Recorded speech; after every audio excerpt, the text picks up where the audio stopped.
Šajā rītā mēs esam sanākuši, lai arī mācītos no Dieva vārda tālāk.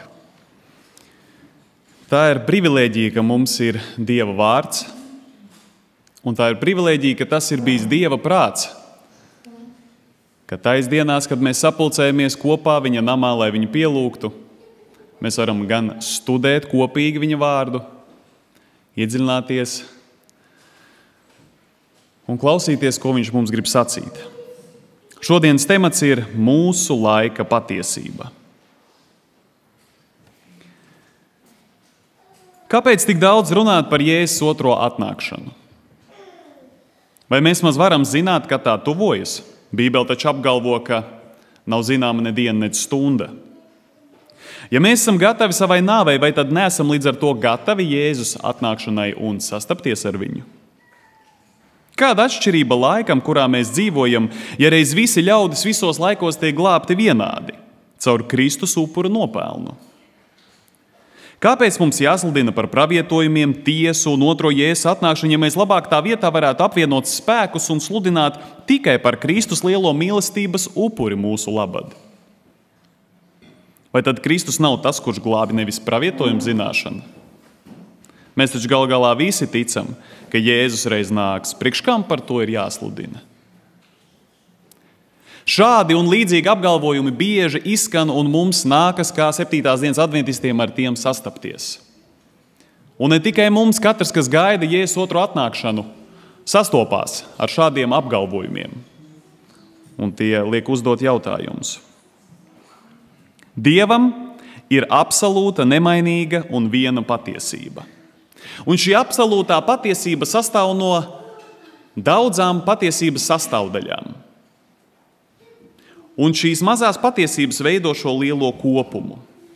Daži no šīs patiesības aspektiem kaut kādā laikā ir saistoši konkrētam laikam, vairāk nekā citiem laikiem.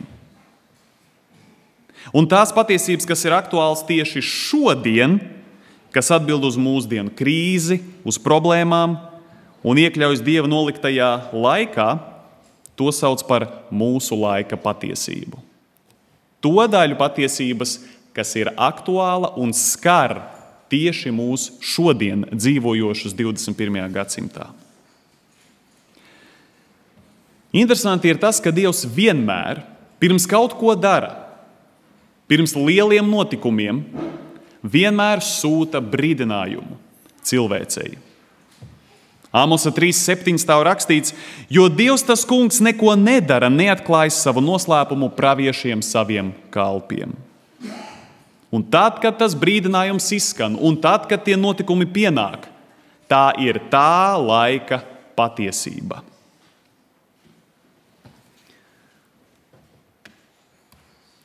Šodienas rakstvieta ir no 2. Pētera vēstules 1. nodaļas 12. panta. Šeit ar slīprakstā ar manu tā teikt mazu papildinājumu no Janga burtiskā tulkojuma, lai bagātinātu šīs rakstvietas domu un padarītu to skaidrāku. Pēters raksta savulaik. Tādēļ es nebūšu nevīžīgs un ar vienu jums to atgādināšu, kaut jūs jau to zināt un esat tanī nostiprinājušies. Kur nostiprinājušies? Proti tagadējā patiesībā. Pētera uzdevums, mēs redzam, bija atgādināt saviem līdzcilvēkiem, tur, kur viņš atradās, tā laika patiesību. Tātad Dieva vārds mums rāda, ka bija kaut kādas lietas, kas bija sevišķi aktuālas laikā, kad Pēteris vēl bija uz šīs zemes. Lai labāk saprastu to, kas ir mūsu laika patiesība, mēs varam pa priekšu atbildēt uz jautājumu, kas nav mūsu laika patiesība.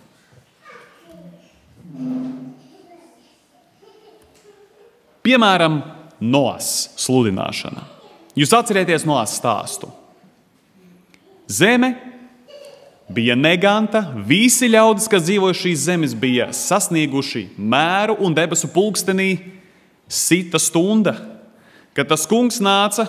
Un 1. Mūzes 6.3 mēs lasām sacīja Noam, Mans gars nevar būt ar cilvēku, jo tas ir miesa. Oriģinālā tur ir, mans gars nevar tiesāt cilvēku mūžīgi. Un viņa mūžs, lai ir 120 gadi. Citiem vārdiem sakot, tika nosprausti 120 gadi kopš šīs vēsts, kad ļaudīm ir iespējams atgriezties. Sakiet, lūdzu, vai tiem ļaudīm, kas dzirdēja pirms plūdu civilizācijai, tā bija viņu laika patiesība? Jā, pavisam vienkārši. Dievs sūta pravieti brīdināt par gaidāmo notikumu. Tāpēc, kā Amos 3:7 ir sacīts, Dievs neko nedara, pirms viņš neatklāja savus nodomus praviešiem. Viņš nāk un viņš viņus brīdina. 120 gadus viņš cēla šķirstu, brīdināja pasauli. Un tad, kad 120 gadi bija pagājuši, tad arī pienāca šī solītā notikuma izpildījums. Un, diemžēl, izglābās Noā un vēl tikai 7.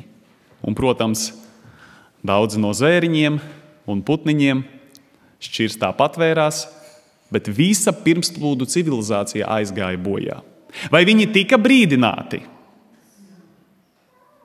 Dažreiz mums liekas, bet kā varēja Noā brīdināt visu tā laika civilizāciju? Viņam taču nebija interneta.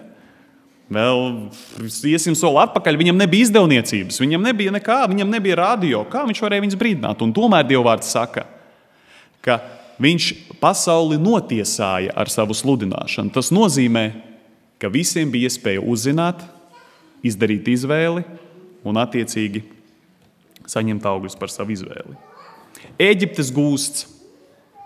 Dievs pravietoja un sacīja Abrahamam, ka viņa pēcnācēji būs svešinieki zemē un viņi būs gūstā. Vai tā bija viņa laika patiesība? Tā patiesība bija aktuāla, kamēr viņi tika visi aizvesti gūstā. Un tad, kad viņi atgriezās no gūsta, šī patiesības daļa beidza būt aktuāla. Līdzīgi ar Jonu. Dievs sūtīja vēsti caur Jonu, vai tā vēsts bija dievišķi iedvesmota? Mēs nešaubamies, mēs sakam, protams, tas tā bija. Vai tā bija patiesība? Pilnīgi noteikti. Bet šodien, vai Jonas vēsts, ka kaut kādā senatnē pēc 40 dienām Ninive tiks izpostīta, ir mūsu laika patiesība? Šobrīd tā tieši mūs neskar. Mēs varam mācīties no šīm lietām. Taču tā nav vēsts, kas skar mūs šodien. Babilonijas gūsts pavisam tāpatās. Jēzus pirmā nākšana. Ļoti interesanti, ka Galatiešiem vēstules 4. nodaļā, 4. pantā mēs lasām. Galatiešiem 4:4. Tāda trāpīga rakstvieta par to, kad pienāk kaut kādai patiesībai konkrēts laiks. Galatiešiem 4:4, un tur stāv rakstīts. Bet, kad laiks bija piepildījies, tad Dievs sūtīja savu dēlu. Kad kosmiskais pulkstenis sit noteiktu stundu un pienāk laiks, notiek kaut kādi pavērsieni debesīs un līdz ar to virs zemes, un pienāk jaunas aktualitātes uz zemes. Bija pienācis brīdis, kad nāca Dieva dēls uz šo zemi. Jūs ziniet, ka bija pravietots par to, ka Jānis Kristītājs nāks pirms viņa. Šie pravietojumi stāvēja vecās derības lapusēs ilgi. Vairākus 100 gadus šīs patiesības bija Bībeles lapusēs, taču tā nebija tā laika patiesība. Tā vienkārši tur bija un gaidīja, kad nāks kāds, Bētlemē dzims, kad būs priekštecis, kas sludinās tuksnesī saucēju balss. Tie pravietojumi bija. Tā bija patiesība, bet tā nebija patiesība visām iepriekšējām paudzēm. Bet, kad laiks bija nolikts, kad laiks bija piepildījies, kā raksti saka, pienāca brīdis, kad tā pēkšņi kļuva par tā laika patiesību. Es ceru, ka šī doma ir pietiekami saprotama un skaidra. Bībelē ir daudz dažādas patiesības, mēs varētu teikt, daļas aspekti, kuriem ir savs laiks, kad tie ir aktuāli. Dažas lietas ir aktuālas vienmēr, Dievs to nosaka. Bet dažas lietas ir aktuālas konkrētiem notikumiem un gadījumiem. Daudz lietas ir mums aiz muguras, bet kādas vēl ir mums priekšā. Interesanti pieminēt par ceremoniālo bauslību. Ceremoniālā bauslība vairs nav mūsu laika patiesība. Mēs vairs nepienesam upurus. Mēs vairs nesvinam svētkus, kas Bībelē aprakstīti, kas bija Izraēla tautai paredzētie. Sabatu gan mēs svinam, tāpēc, ka tas nebija domāts Izraēla tautai. Dievs to bija ielicis ēdens dārzā, cilvēcei. Tāpat tās kā ģimene un laulība, tāpat arī sabats nāk no ēdens dārza. Tā ir absolūta patiesība, kas ir visos laikos aktuāla. Bet ceremoniālā bauslība ir zaudējusi savu spēku, jo Kristus to ir piepildījis sevī. Un tā vairs nav mums saistoša. Jeruzalemes izpostīšana. Pirms savas nāves Kristus brīdināja savus sekotājus un sacīja, sagatavoja viņus priekšā stāvošajiem. Un visi, kas ieklausījās Kristus brīdinājumā, Jeruzalemes ielenkšanas laikā neaizgāja bojā. Vēlos ar jums kopīgi izlasīt Lūkas 19. nodaļas no 41. līdz 44. pantam. Lūkas 19. nodaļa no 41. līdz 44. pantam.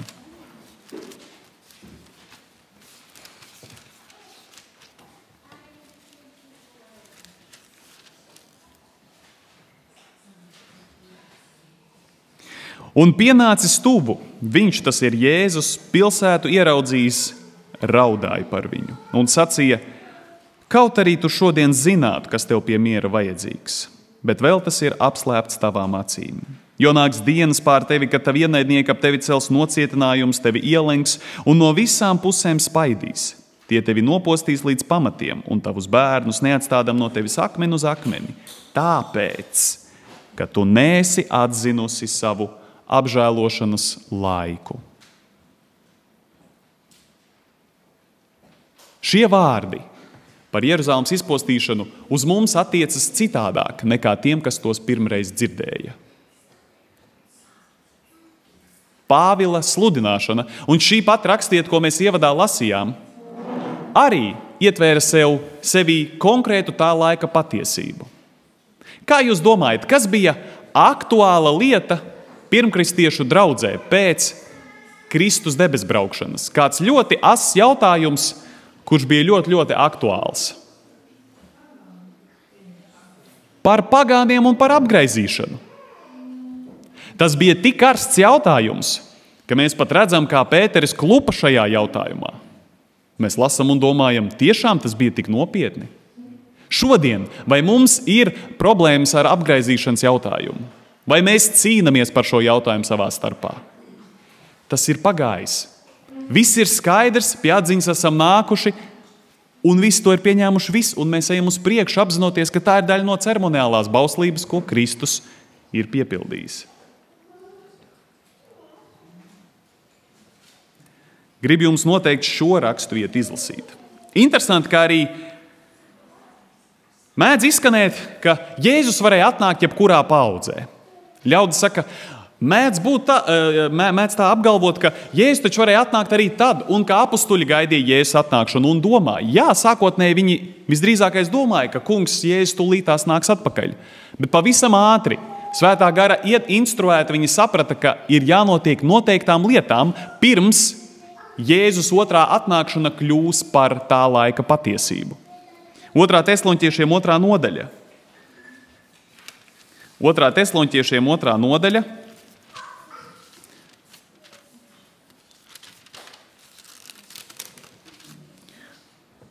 Un šeit no 1. līdz 4. pantam. Bet attiecībā uz mūsu Kunga Jēzus Kristus atnākšanu un mūsu savienošanos ar viņu, mēs lūdzam jūs, brāļi, nepadodieties tik ātri neapdomīgam uztraukumam vai bailēm, it kā tā Kunga diena būtu jau klāt. Tālāk viņš min dažādus veidus, kā viņi varētu tikt pievilti, jo, 3. panta 2. puse, jo pa priekš jānāk atkrišanai un atklāti jāparādās grēka cilvēkam, pazušanas dēlam. No šīs rakstvietas izejot, vai Pāvila mācekļi, kas klausījās, ko Pāvils viņiem sludināja, varēja gaidīt tūlītēju Jēzus atnākšanu?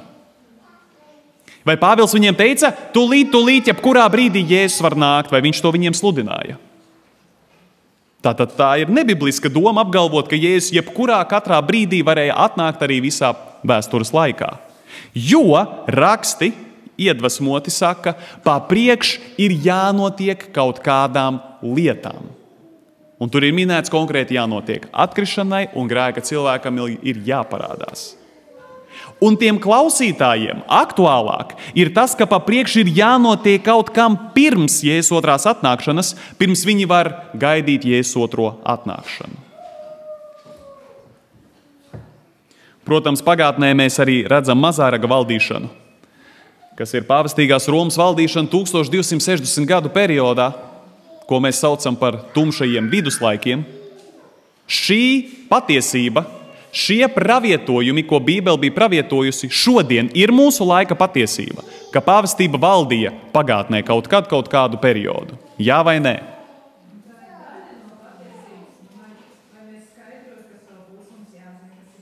Mēs jau ļoti labu secinājumus izdarām, pilnīgi pareizi. Tas, ka kādreiz kaut kāda lieta ir bijusi patiesība, mēs pie tā pieskarsimies, kāda tam ir loma. Bet šodien tā nav mūsu laika patiesība. Tā ir pagātne.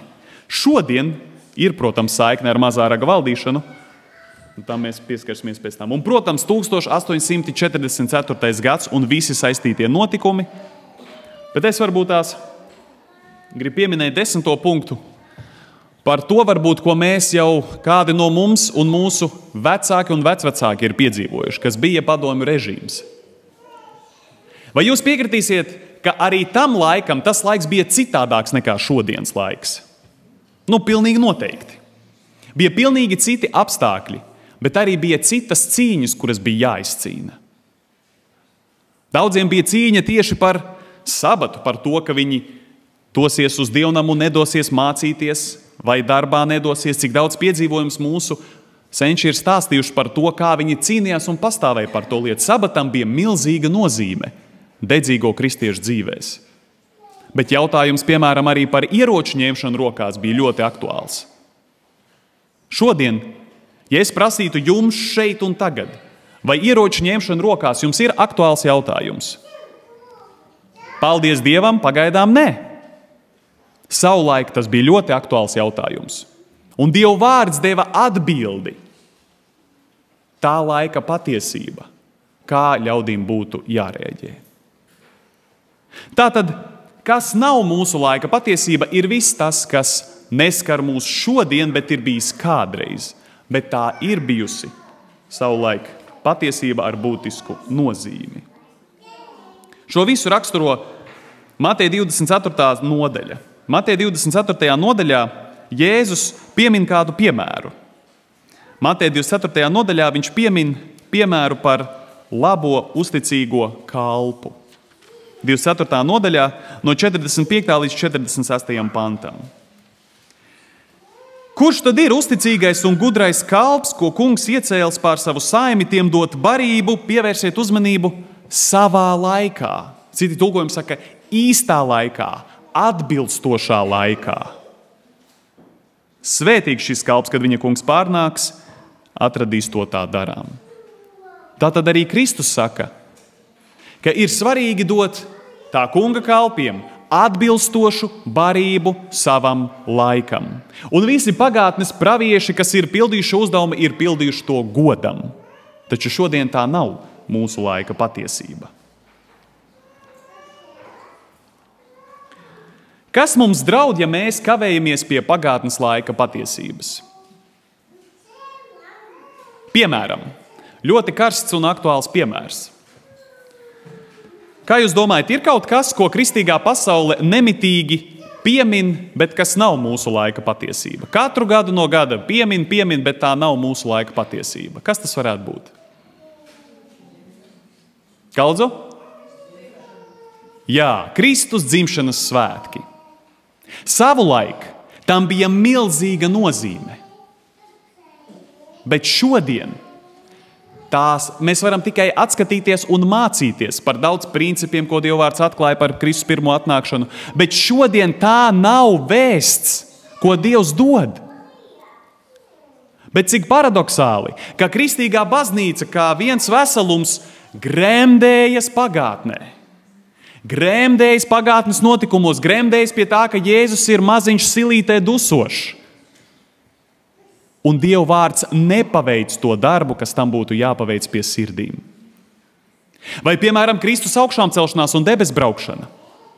To sasaista ar vasaras svētku dienu. Tas bija nozīmīgs notikums. Absolūti. Bet vai tā ir mūsu laika patiesība šodien? Vai mūsu uzdevums, vai tas, ko Dievs vēlas, ir, ka mēs liekam akcentu uz viņa augšām celšanos un viņa debesbraukšanu? Svinam augšām celšanās dienu un varbūt tādēļ svinam svētdienu? Nekur nevis mazākās norādes šai virzienā. Šodien Kristus nav Bētlemē. Šodien Kristus nav uz Olīvu kalna. Šodien viņš ir debesīs debesu svētnīcā. Tam mēs pieskarsimies tālāk. Bet kas mums draud, ja mēs kavējamies pie pagātnes lietām, balstoties uz iepriekšējo piemēru? Ja mēs skatāmies uz Jēzus dzīvi, kad Jēzus bija uz šīs zemes, tad mēs redzam, ka bija kāda ļaužu grupa, kas nepieņēma tā laika patiesību. Kā jūs domājat, kā šo grupu sauca?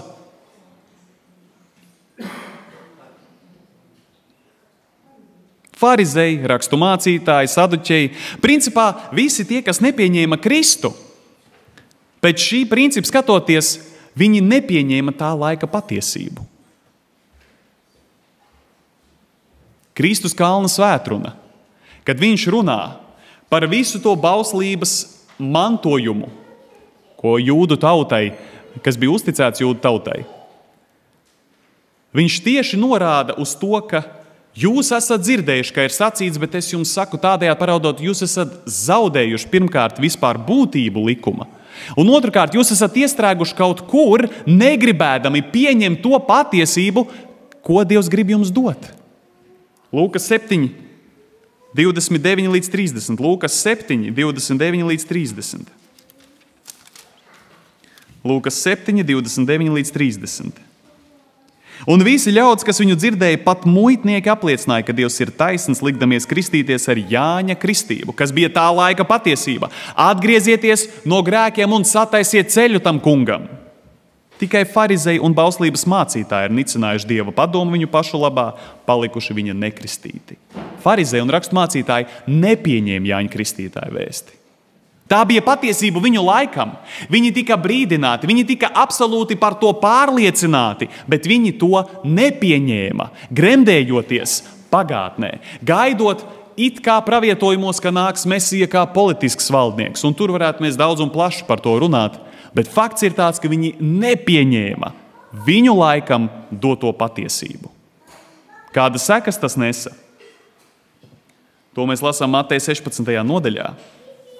Mateja 16. nodaļa, no 1. līdz 4. pantam. Atnāca pie Jēzus farizeji un saduķeji un kārdinādami prasīja, lai viņš tiem rādot kādu zīmi no debesīm.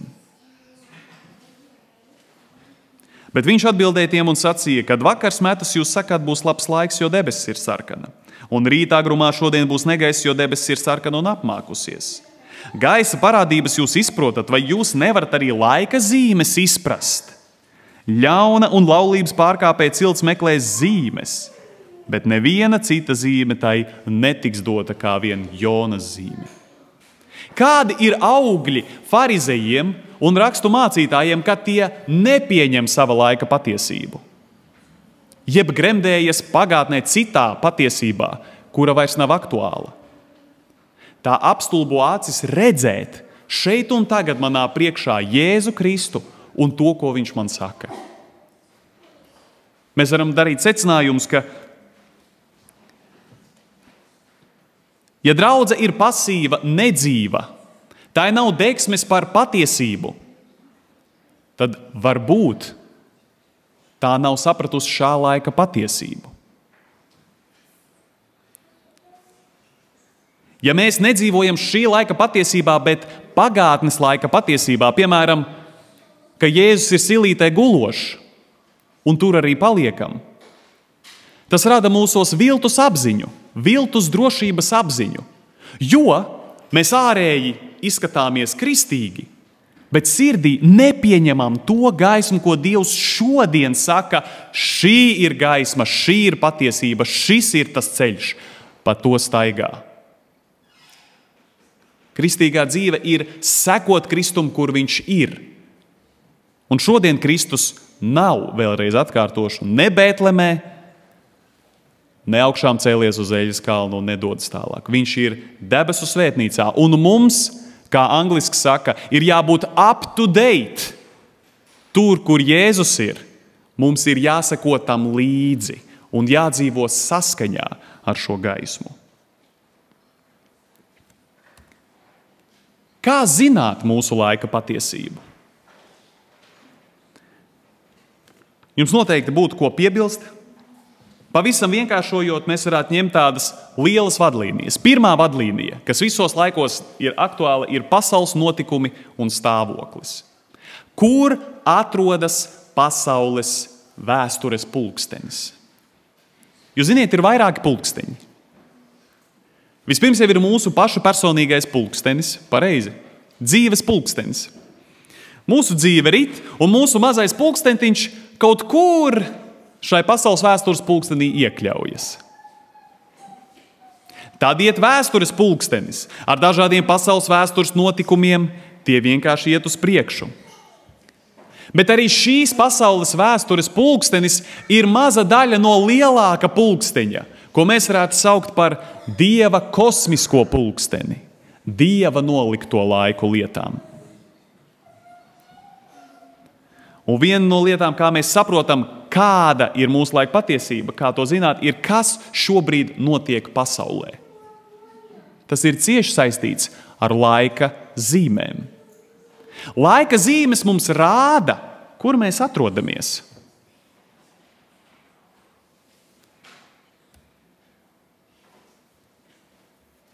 Un to, kur atrodas debesu pulkstenis, to nosaka Dieva atklātie pravietojumi. Tātad no zemes vēstures perspektīvas, kas ir aktuāls pasaulē, kas notiek, kādas ir laika zīmes. No debesu perspektīvas skatoties, ko Dievs ir atklājis pravietojumos, kur mēs atrodamies pravietojumos.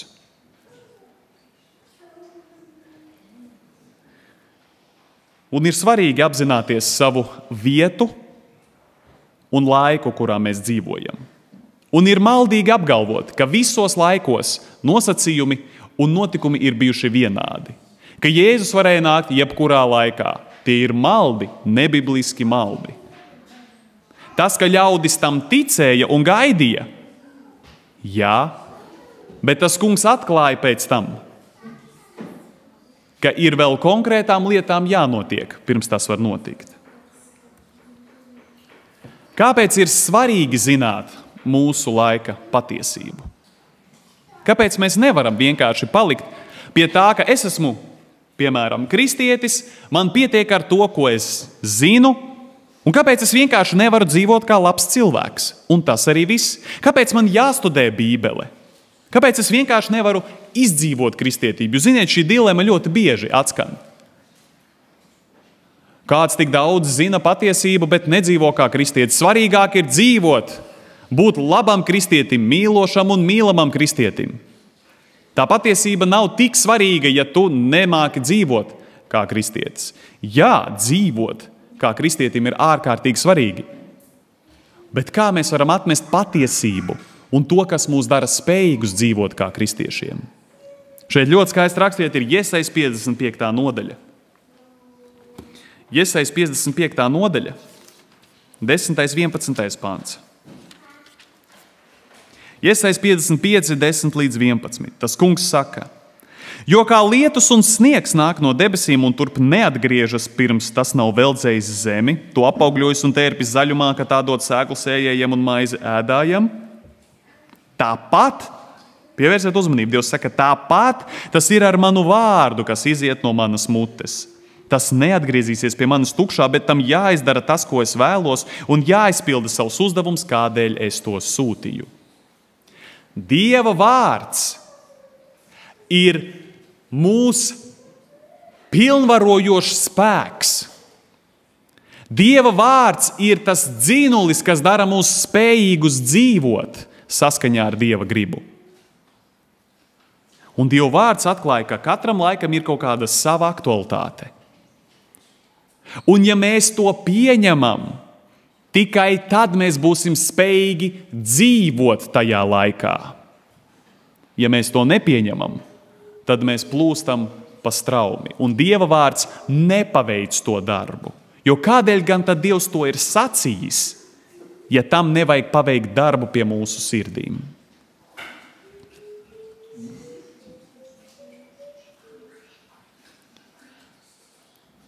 Un tagad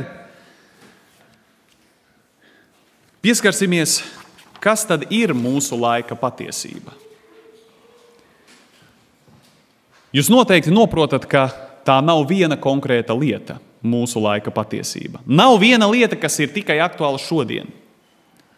Ņemot vērā to, kur mēs atrodamies vēstures pulkstenī, ņemot vērā kosmisko pulksteni un Dieva pravietojumus. Ir dažādas schēmas un tā, bet jūsu acīm es piedāvāšu šo schēmu, kura palīdz kaut kādas svarīgas vadlīnijas redzēt un atskaites punktus. Es minēšu lietas, kas ir šeit, un es minēšu lietas, kas nav uz ekrāna redzamas. Bet pirmkārt un galvenokārt mums ir jāpievērš uzmanība laika zīmēm. Mateja evaņģēlija 24. nodaļa. Mateja evaņģēlija 24. nodaļa 3. pants. Bieži vien es sastopos ar ļaudīm, kas saka, vai tad visu laiku šīs zīmes jau nenotiek? Es domāju, ka es neesmu vienīgais. Jūs noteikti arī dzirdat, ka ļaudis saka, priekš kam jūs iedziļinieties šais lietās, vai tad viņas visu laiku nenotiek? Bet pievērsiet uzmanību, uz kādu jautājumu Jēzus deva atbildi mācekļiem, stāstot to visu. Mateja evaņģēlija 24. nodaļa 3. pants. Un Jēzum uz eļļas kalna sēžot, mācekļi piegāja pie viņa atsevišķi un sacīja, ko mācekļi prasa Jēzum?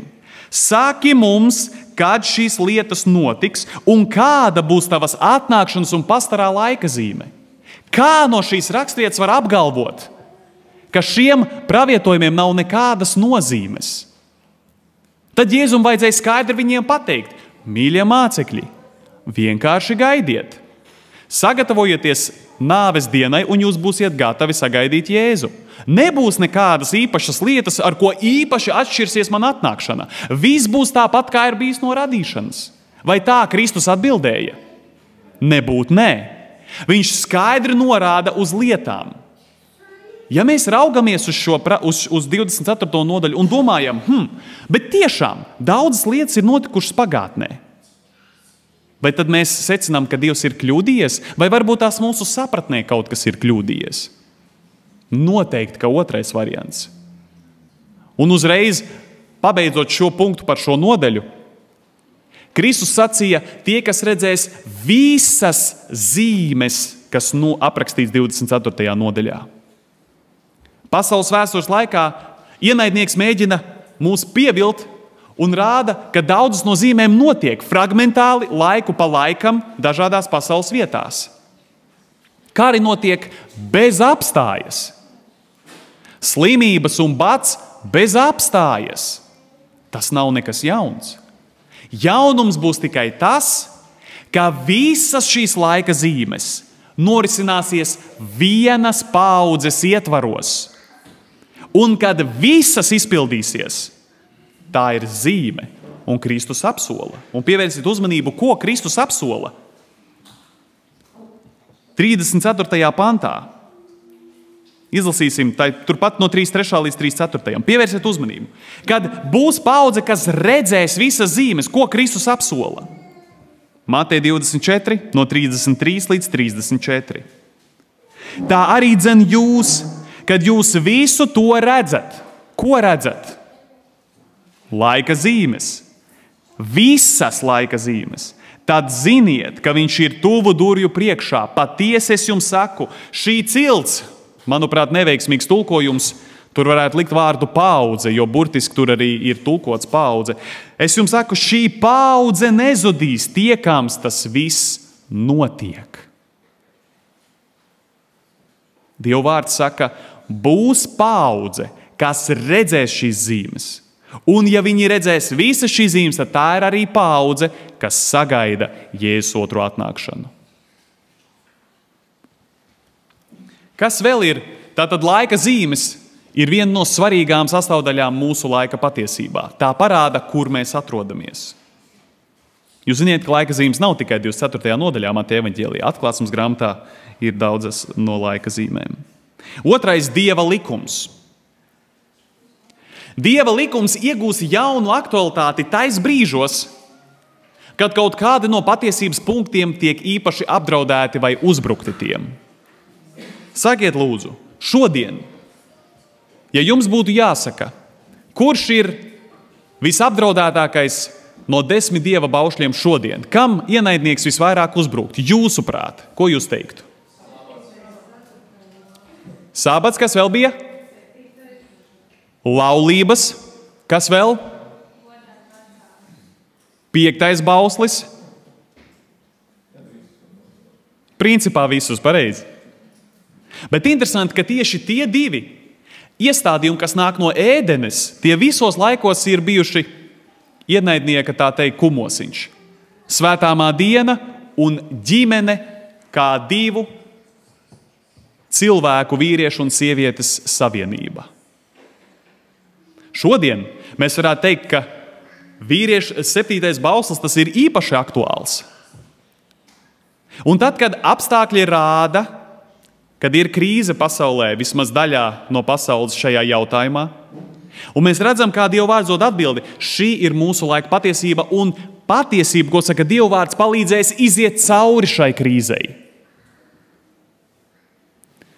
Par svētāmo dienu. Šodien. Tas ir vispār pieņemts fakts, ka vispasaules kristīgā baznīca svin svētdienu. Ok.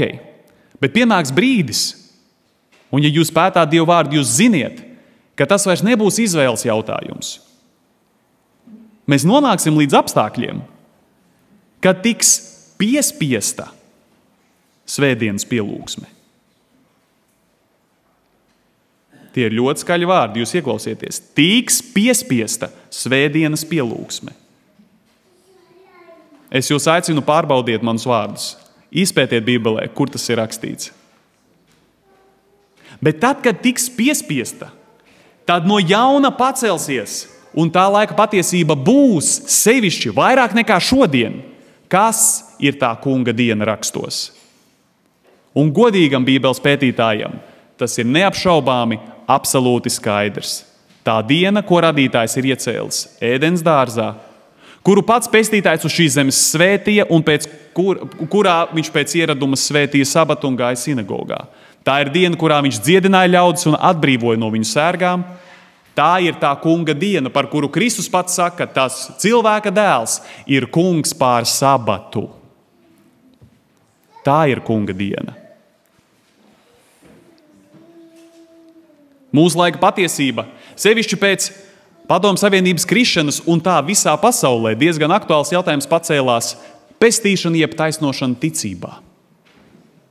Kādu laiku ļaudis Romas baznīcas iespaidā bija iestrēguši darbu reliģijā, kas aizgāja ļoti tālu un daudzās paudzēs tas nodevās tālāk. Un mēs varam teikt, salīdzinoši nesen mēs tā vispasaules līmenī varam paziņot un teikt, ka cilvēks tiek taisnots nevis no darbiem, bet no ticības kungam Jēzum, kam seko atgriešanās augļi.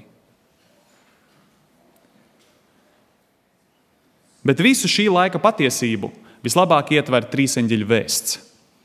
Atklāsmes grāmatas 14. nodaļā mēs lasām par 3 eņģeļu vēsti. Un 3 eņģeļu vēsts ir vēsts pēdējam periodam šīs zemes vēsturē. Starp citu, kad iesākās pēdējais šīs zemes periods? Ko jūs redzat uz ekrāna?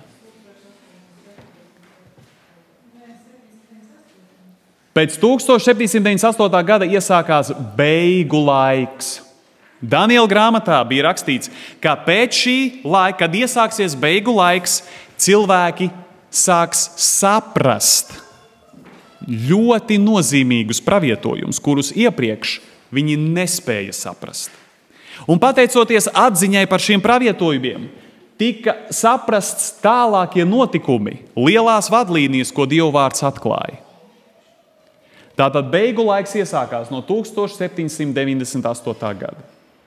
Un no 1844. gada ir iesācies pēdējais pravietotais periods, kas ir tiesas laiks. Cita laika periodu nav un nebūs. Tas ir ļoti svarīgi. Noteiktu laika periodu, vēl pravietojumu, kas mums ir jāgaida, kad viņi piepildīsies, tādu vairs nav un nebūs. Līdz ar to mēs no šī visa varam secināt, ka mēs dzīvojam laikā, kad ir aktuāla beigu laika patiesība, un ir lietas, kuras mēs jau piedzīvojam, un ir diezgan liela virkne lietu, kuras strauji notiks, un mēs viņas piedzīvosim, un to piedzīvos tie, kas piedzīvos visas laika zīmes Mateja 24. nodaļā.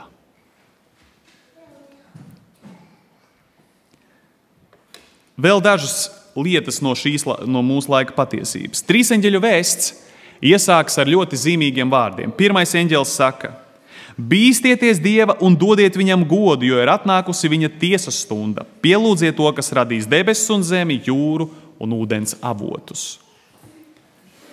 Šodien, kā jūs domājat, vai cilvēce ir iekritusi vispārējā identitātes krīzē par to, no kā ir cēlusies cilvēce? Mēs esam it kā zinātnes kulminācijā un tāpat laikā vislielākajā tumsā, vienkāršos jautājumos. Un, starp citu, tas nav pirmoreiz tā. Vēsture rāda, ka tas ir noticis arī citu laiku. Kad cilvēks tiešām tic, ka viņš ir ļoti attīstīts dzīvnieks. Bet ziniet, kas ir fascinējoši?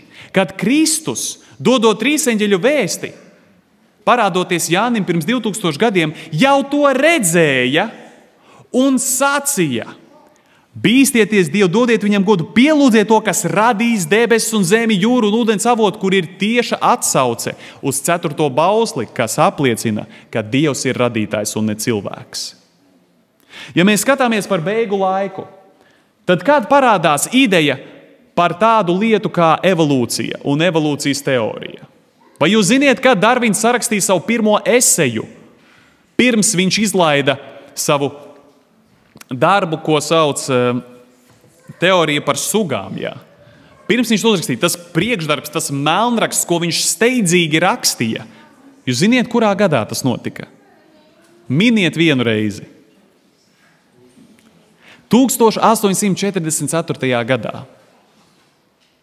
Ja jūs vispār papētīsiet 1844. gadu, jūs ļoti daudz interesantas lietas ieraudzīsiet, kas notiek, un vispār 19. gadsimtā.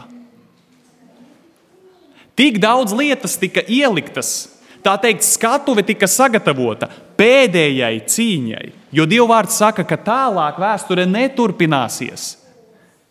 Mēs esam Daniela pravietojuma tēla kājās. Ja mēs skatāmies uz zvēriem Daniela grāmatā, mēs esam pie pēdējā.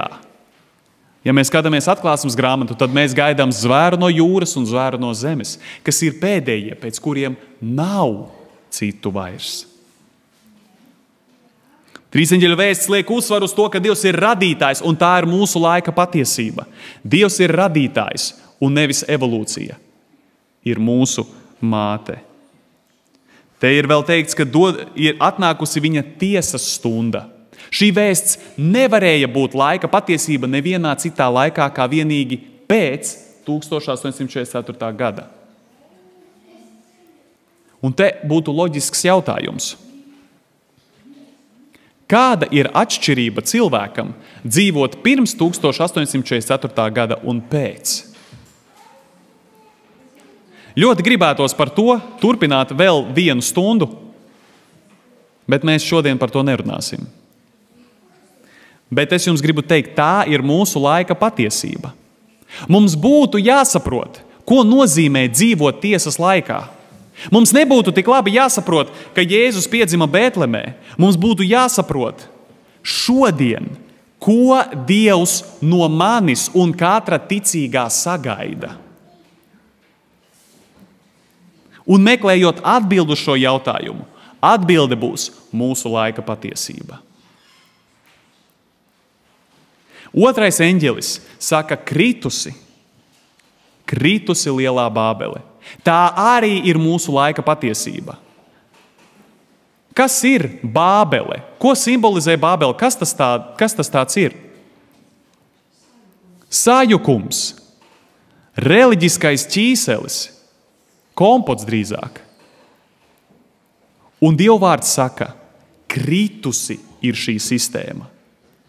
Vai tas nozīmē, ka pie mūsu laika patiesības piederas arī celt gaismā nepatiesību par Dievu vārdu? Jā vai nē? Jā. Kā tad mēs varam teikt, mēs nesludināsim par pravietojumiem? Kā mēs varam teikt, mēs nebiedēsim cilvēkus ar to, ko Dievvvārds saka? Atstājiet to Dieva ziņā, tā ir Dieva atbildība. Mums tas viss ir jādara Kristus metodē, tas ir ārkārtīgi svarīgi. Bet mēs nevaram tēlot gudrākus par Dievu esam un sakot, to es teikšu un to es neteikšu. Ja tā ir šī laika patiesība. Cilvēkiem ir jāzina, ka viss, kas ir kristīgs, nav kristīgs. Ja alus pudelē virsū ir rakstīts kristīgs, tas taču nepadara to par svētu alu. Bet lielākā daļa kristīgās pasaules domā, ka tā ir. Ja tas ir ar pietāti un greznību un saucās kristīgos vārdos, tad tas automātiski ir patiesība un svēts. Nav tā. Un ziniet, kur ir problēma? Mēs to zinām, bet viņi to nezina. Un tad mēs sākam aizbildināties ar vārdiem kaut kādiem. Es to viņiem neteikšu. Nav laika tam, vispirms Kristus upuris, jā un āmen, bet jūs nevarat raudzīties uz silīti, kurā Jēzus sen vairs neguļ.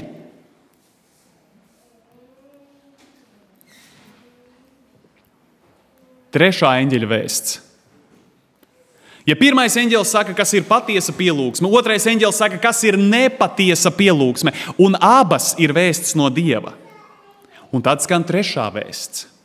Trešā vēsts skan izvēlies, kam tu kalposi. Un apzinies, kādas būs sekas, kalpojot vienam vai kalpojot otram. Bet ārkārtīgi interesanti ir tas, ka trešais eņģelis sevī ietver milzīgas paralēles ar Daniela grāmatu. Ar piespiedu pielūgsmi. Un Daniela grāmata mums saka, un rūpīgs Bībeles pētnieks to redz un par to priecājas, ka, lai mēs varētu pareizi izšķirties pēdējā laikā, ir ļoti svarīgi, ka mēs nenoraidam veselības vēsti.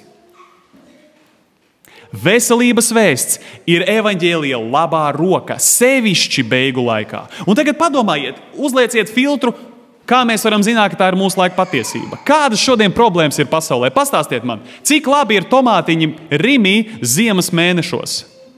Pēc kā viņi garšo?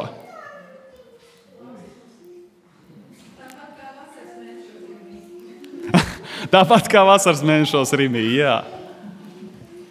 Es nesen dzirdēju, es nevaru uzreiz atcerēties, kāds teica, grieza gurķus veikala un pat suņi neēda. Vasarā ēd visus no siltumnīcas, ziemā veikala neēd. Un tas ir esot līdz aizdomāties. Nu, slava Dievam!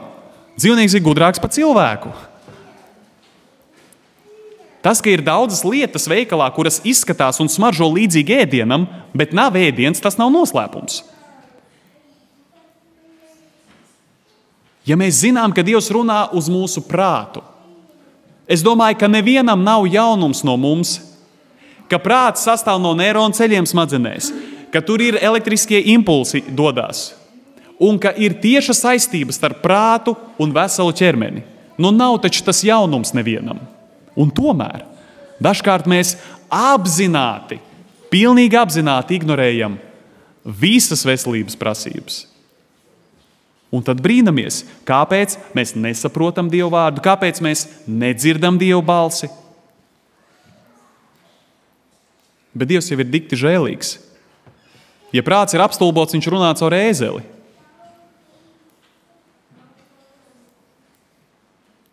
Bet ja cilvēks ir informēts un apzināti, nevēlas pakļauties, tad tur ir vārdi, ko Kristus sacīja Jeruzalemei, ka tu neatzini savu apžēlošanas laiku.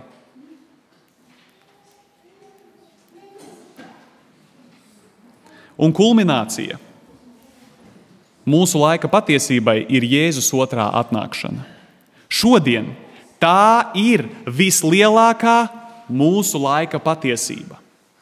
Nākamais kosmiskais notikums, ko gaida debesis un zeme, ir Jēzus otrā atnākšana. Precīzāk, vai zeme to gaida? Debesis gaida, ar nepacietību gaida, zeme negaida. Bet Dievs saka, es zināju, ka tā būs, un tāpēc es jums dodu zāles. Es jums dodu zāles, lai vispirms jūs, mani mīļie bērni, Dievs saka, paši gaidītu Jēzus otru atnākšanu. Kā Pāvils saka, un visi tie, kas ir iemīlējuši viņa parādīšanos. Vai jūs esat iemīlējuši Jēzus otru atnākšanu? Pirms tā vēl ir notikusi. Un tad, kad mēs to iemīlam, tad mūsos notiek tāds svēts nemiers. Mēs nevaram būt mierā ar to, ka mēs redzam pravietojums, mēs redzam, kam ir jānotiek, un mēs redzam, ka tas nenotiek. Un tad mēs domājam, kungs, ko lai es daru? Kungs, ko lai es varu izdarīt, kurš nemāk ne runāt, ne darīt, ne to? Es neko nemāku. Es esmu klusā pele. Es neko nevaru izdarīt. Kungs, ko es varu izdarīt tavā labā? Bet šodienas modernais mainstreams ir tāds, ka esi mierā ar to, kāds tu esi. Viss jau ir labi. Ja tu nevari, tad nevari. Sēdi. Mēs esam taču dažādi. Mums ir jāpieņem visi. Es te sāku provocēt jūs. Tur viss ir pareizi tajos apgalvojumos. Bet vai mūsos ir degsme un vēlme kaut ko paveikt Dieva labā, lai šī patiesība izskanētu? Un es jūs neatstāšu ar mierīgu sirdi. Mēs noslēgsim ar 2 rakstvietām. Romiešiem 3:4. Romiešiem 3:4. Tik ilgi Jēzus nav atnācis, kad daudz sāk sacīt, vai tad mēs vispār spēlējam kādu lomu tajā? Dievs nāks, kad viņš gribēs. Tas ir absolūti nebibliski. Bībele nekur tā nesaka, ka mēs varam neko nedarīt Kristus otrās atnākšanas labad. Pāvila vēstule Romiešiem 3:4. Ļoti interesanta rakstvieta. Pāvils argumentē un saka, Dievs ir patiess, bet ik viens cilvēks melkulis, gluži kā ir rakstīts, lai tev būtu taisnība tavos vārdos, un tu uzvarētu, kad ar tevi iet tiesā. Aiztaupot vairākas minūtes. Kamēr notiek izmeklēšanas tiesa, tiek tiesāts arī pats Dievs. Kādā izpratnē? Tiek secināts, kā viņš izdarīs šo tiesas darbu. Vai viņš to izdarīs taisnīgi? Jo ja viņš izrādīsies netaisns kaut vienā lietā, tad ienaidnieka apsūdzības ir pamatotas, un viņš var tikt gāsts no troņa, un kāds cits var piedāvāt savu kandidatūru. Līdz ar to, kā Dievs tiesā šo procesu, no tā ir atkarīgs, Dieva autoritāte. Dievs ir apgalvojis, ka viņam būs ļaudis, kas viņu sagaidīs. Tie, kā Atklāsmes grāmata saka, kas viņam seko, lai kurp viņš ietu, un viņos nav vainas. Ja Dieva ļaudis to nepiedzīvos, Dievs ir melis. Ja mēs nepiedzīvosim to, ko Bībele paredz, kas notiks, Dievs ir melis. Un ja viņš ir melis, tad mums jau ir nākamais kandidāts, kurš piedāvā savu kandidatūru. Bet mēs zinām, ka tā nenotiks. Un secinājums ir tikai viens. To es sacīšu, pirms mēs izlasīsim nākamo rakstvietu. 2. Pētera, 3. nodaļa. 2. Pētera 3. nodaļa. 10. līdz 12. un tad 14. pants. Bet tā kunga diena nāks kā zaglis, tānī debesis ar lielu troksni zudīs un pasaules pamati degdami izjuks, un zeme un viss, kas uz tās radīts. Jūs ziniet, ka Pāvils saka, ka ticīgajiem tā kunga diena nebūs kā zaglis. Pasaulē tā būs kā zaglis, piepeš un nejauši. Un tālāk Pēters saka, kad nu viss tā iznīks, cik stipriem tad jums jābūt svētā dzīvē un dievbijībā. Kāpēc? Gaidot un pasteidzinot Dieva dienas atnākšanu. Ko mūsu svētā dzīve un dievbijība paveic?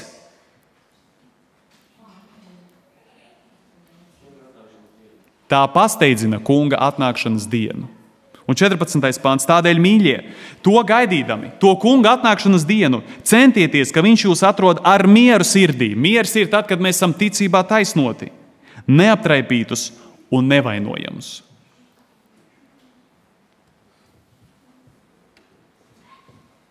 Rezumē un noslēdzot šo visu. Katram laikam ir sava patiesība.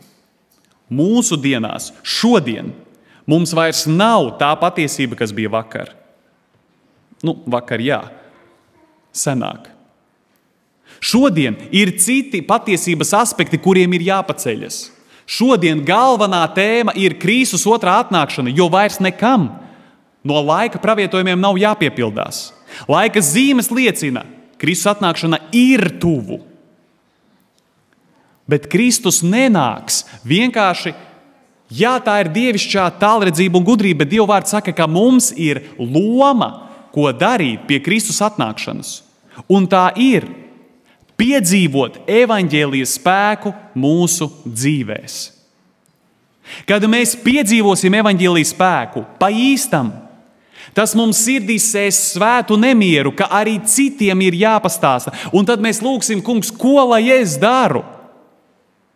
Un Dievs pašķirs iespējas tiem, kas meklēs. Šodien grūtas, pēc tam vieglas iespējas. Un tā vēsts izplatīsies, laika zīmes notiks, un tā paudze, kas visu to piedzīvos, viņi sagaidīs Jēzu Kristi dzīvi.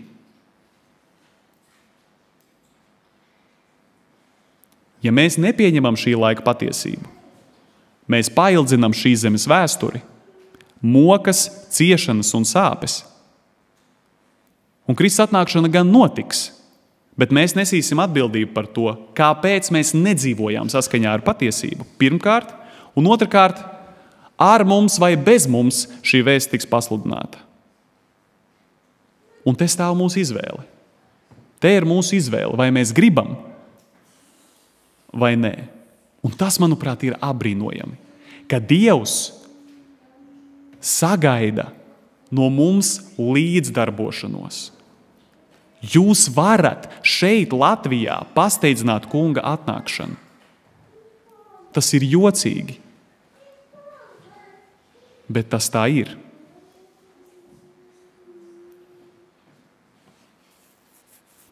Tāds ir arī aicinājums šodien. Apzināties, kas ir mūsu laika patiesība, un izdarīt izvēli no jauna katru dienu.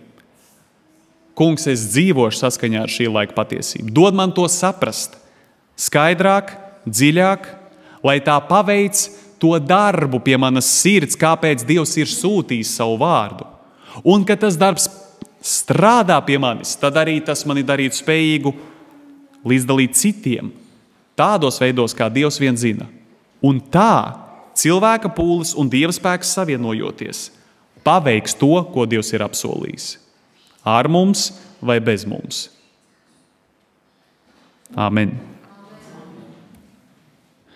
Visaugstais Dievs, mēs Tev gribam pateikties par apsolījumiem, kurus Tu mums esi devis, ar kuriem mums ir daļa pie dievišķās dabas. Ka Tavs vārds, ko tas ir iesācis, tas arī paveiks, ja vien mēs gādāsim par mūsu sirds augsni. Bet tam, kas spēj jūs pasargāt, ka neklūpat, un nostatīt nevainīgus un līgsmus savas godības priekšā, vienīgajam Dievam mūsu glābējam, lai ir caur Jēzu Kristu mūsu kungu, godība, varenība, spēks un vara no mūžības, tagad un mūžu mūžos. Āmen.